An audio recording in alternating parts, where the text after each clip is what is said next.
Hello, and welcome to A Serious Talk, presented by the Manatee. I'm your host, Paul Lewis. Our guest today is the youngest ever Premier of New Brunswick, the distinguished Mr. Brian Gallant. Brian, thanks for being here today. I want to start off by just saying thank you for your patience. I know you've been trying to secure an interview with us for quite some time now. I'm thrilled you stuck with it, and I'm glad that we can make your dreams come true today. Well, thanks for having me. I really appreciate it. All right, Mr. Premier, can I call you Brian, or Bri, or Bri, or Bricekey, G-Man, B-Man? Can I call you friend? How about friend? All those would be fine, yeah. All right, well, thank you. All right, Mr. Premier, we've heard lots about him. We've seen the pictures on your social media accounts, your Twitter, your Facebook, your Instagram, even read about him in CBC. And now we want to know the truth. Is Blaze really a good boy? Hard-hitting questions for sure. Yes, he is. He's a very good boy. The only issue that we have is when we take him for a drive, he cries and barks a lot in that scenario. But other than that, he's the perfect dog. Well, that's good to hear. Did him and your wife ever have to fight for your attention or affection? Did they get jealous of one another? Actually, Blaze very clearly loves Karin, my wife, more than anything in the world. So it's actually me who's trying to get a bit of the attention of both my wife and the dog at times, because they really love each other, and that's real clear. So sometimes I got to try to get a little bit of the attention. Fighting over your attention makes sense to me. All right, let's talk about your wife. Okay, so I recently read that you guys met on a blind date. Is that true? Yeah, I guess. When I did it, and when we did it, we didn't really feel like it was a blind date, but I guess that's exactly what it was.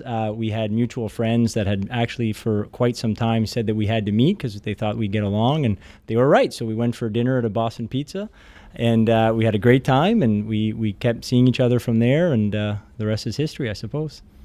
So Boston Pizza. I would have taken you someplace way cooler than that. So you recently got married. Let's talk about that. How was the wedding? It was great. We had a beautiful ceremony in St. Andrews at the Algonquin.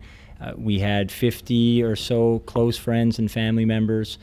Everything went very well, from the weather to everybody having a good time. And of course, it was just such a magical moment for both Karin and I. Well, that's fantastic. I assume you didn't have any media personnel at the wedding at all. That's probably why I didn't get an invite. Is that correct? Well, actually, you're right to say that, but I actually sent you an invitation on sort of a personal level. I'm really sad to hear that you didn't get it. I apologize for that. We'll blame the mail system, I guess. That's okay. It's not a big deal.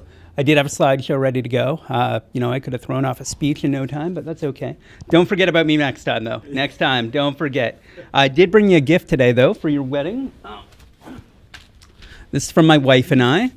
Go ahead and open it up for the camera, if you please. You're very kind. Thank you. Let's see what we got here. Oh, it's nicely wrapped. Well done. Did that myself. Oh, I recognize this photo. Well, I sort of recognize this photo. So that's yeah, I don't know if you see this at all. Can you see this here? That's a picture that I took off your Facebook page of you and Corinne and Blaze out for a walk. And I superimposed my wife and I into the frame so you could see kind of what our memories would look like if we got together and had a double date anytime, right? So you take that, you keep that, you mull it over. Anytime you want to make it happen, you give me a call and we'll figure it out, okay? That's very kind. I think Karin will love this as much as she loves you insinuating that I'll have another wedding at one point. So thank you very much. Statistics say. All right, Mr. Premier, how does it feel being the best looking politician in New Brunswick by like a lot? Like David Kuhn must hate you, right? Like, do you ever get like the opposition leaders who just look at you and they just loathe you just because of how good you look? Do you ever feel that? I don't know about all that. I certainly get some looks from them from time to time in question period, but I think it's more on the substance in that case, and certainly that they want to debate and discuss. I don't think so. I think it's 100% the way you look. I know if I was like the leader of the PCs or something like that, I would hate having to go up against someone as good looking as you, and I would probably hate you. I don't right now. I think you're great, but I'm not the leader of the opposition right now. Let's get super serious now, all right? You've faced your fair share of controversy this year. You know, we had the whole property tax assessment fiasco. We had the water quality issues in Shediac. And now the public wants to know, Brian, how is it that you keep your teeth looking so white all of the time? Like, is it one of those 3D whitening kits, like with the mouthwash and the toothpaste and the strips or everything? Or do you just abstain from coffee and pop? The hard-hitting questions. Well, I guess what I try to do is, of course, brush my teeth 3 times a day, and I floss every day. Mr. Premier, what do you do when you're not, like, premiering? I like to obviously spend time with my wife, Kadin, and Blaze. We go for walks, obviously, with the dog very often. He walks about 4 to 5 times a day. I go to the gym. I try to go for runs, and obviously going to see my family as well. So going to see my parents, my brothers, my sister, my brother-in-law and sister-in-law, and all my nephew and nieces is always the things that we like to do. And Kadin and I also really like to watch movies. So whether it's at the movie theater, Netflix, or something that's on TV. That is amazing. Those are all the exact same things that I love to do every day. Well, that's great. I'm glad to hear that you like going for walks with my dog and that you like spending time with my family. I would love going for walks with your dog. Brian, are you really bilingual? Say something in French for us right now. Bonjour, mon ami. It sounded good. I was only forced into French immersion at grade 4. So sometimes do you wish that you were a premier at one of the better provinces, like Ontario or something? I mean, even Nova Scotia would be a step up, right? Well, actually, I think I'm obviously the premier of the best province. We have the Conference Board of Canada that looked at all the societal factors of each province and ranked New Brunswick as having the best score.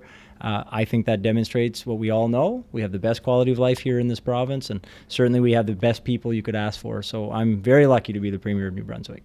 All right, let's talk about our slogan for a second. New Brunswick, be in this place. That's pretty lame. How about I try giving a new one, all right? Just off the top of my head. Like New Brunswick, we're the friggin' best. Or like New Brunswick, voted best place on earth by everyone of all time. Like those are 2 just off the top of my head. What do you think? I actually think those 2 are better than the slogan we have right now. How much can you bench? Like what do you lift? I've actually never really calculated. A couple, like a plate on one side, plate on the other, maybe one of the littler, smaller ones on the sides. Can I feel your muscle? It's not bad. Mr. Gallant, are you on Facebook? I am. Have you been on there last few days? Probably yesterday, yeah. Okay, that's weird. Because I sent you a friend request a couple days ago, and you haven't responded to it yet.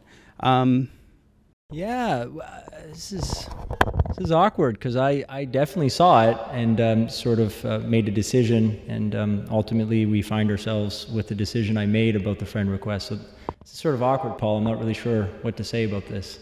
Paul, I'm not really sure what to say about this. Paul, I'm not really sure what to say about this. And what do you use in your hair? Is that Axe, or is it like the salon grade professional stuff? I got some gel that I put in. I'm not really sure what it's called, to be honest. It's Axe. I can smell it. Mr. Premier, what's your favorite Manatee article that I've written? Wow, okay. So I tell you what, just you can't pick one. I get that. Like I'm the same way. I love them all. Just anyone that I've written that you like. Look, of course, I'm an avid reader. Of course, there's no doubt about that. I don't know if you wrote it. The one that I probably enjoyed the most was a while back. I'm not even sure I was premier yet. There was a story on the Manatee about me joining One Direction. I didn't write that. And I think that was actually our worst story that we've ever had published. That's a stupid story. Anything else you'd like to add, Brian? No, look, I think we covered it all here. I think that's very clear to everybody watching. Yeah, I think this has been great for you. And it's been super fun hanging out. I appreciate you being here. So thanks a lot. It was nice meeting you. Thank you, Paul. I appreciate it. Thank you, Paul. I appreciate it. Thank you, Paul. I appreciate it. So this has been a serious talk presented by the Manatee. I'm Paul Lewis. And remember, it's not really a talk unless it's a serious one.